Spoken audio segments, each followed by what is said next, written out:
Hi, everybody. My name is Mike. It's great to be back here with the lead update and with my good friend Alex Papadopoulos. And we're going to start a little segment that's going to go on for the next few months, and it's going to be called Driving with Alex. Alex has completed his learner's permit, and now he's on that very difficult part of getting a license. It's the road test. Am I right, Alex? Ding, ding, ding.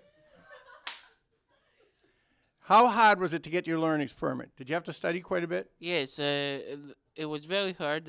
My cousins had to tell me to read the book, and a bunch of times I went to the Braintree RMV a couple of times, like 3 to 4 times a month. And then by the 5th time of last year, we went and I passed it, and my cousins were very happy. That is excellent. And you wouldn't give up. You kept going for it. And now the part of the test you have to get ready for is the road test. Yes. And what we talked about there's a lot of things you have to know when you're on the road, when you're a driver in Massachusetts, but there's 3 big ones. Can you tell me the 3 big things you have to practice?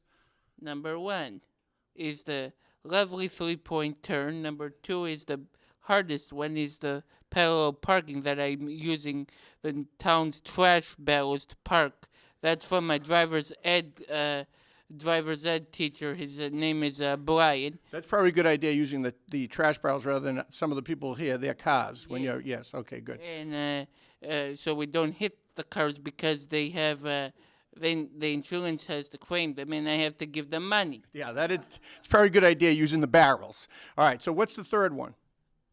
The third one is about to do 50 back reverse, 50 feet backing up reverse. Okay, so today. And if you mess that up, the RMV people will cut you off on 3 things.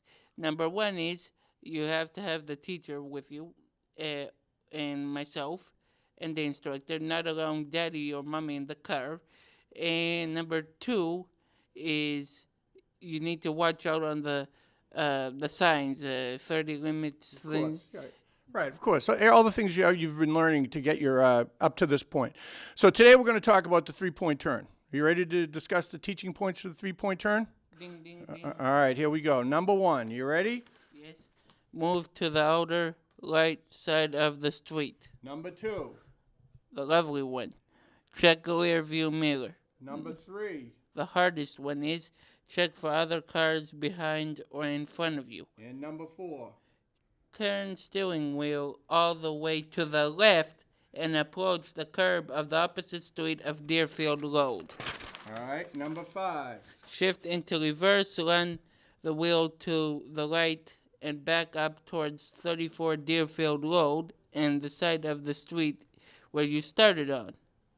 Number 6. And last but not least, shift back into drive and steer left to begin driving in the lane opposite of 34 Deerfield Road, the one you started in.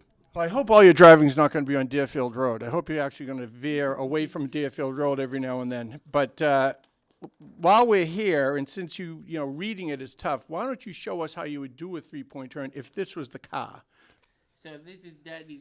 No, it doesn't have to be Daddy's. Just show us on the road. So this is Daddy's Honda CRV that I am trying to do with it. So I have to prompt this.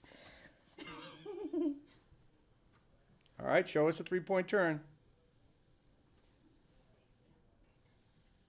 All right, there's the turn. What do you do next? Reverse and back to the opposite side of the road and continue on your way. Well done. I hope you do that well when you're in Daddy's CRV. What do you say to everybody? Thank you, and see you next month. And see you next month, and thank you for helping I want to thank my cousins for helping me studying the book. A shout out from Alex. We'll see you next week for next month for maybe parallel parking. Bye now.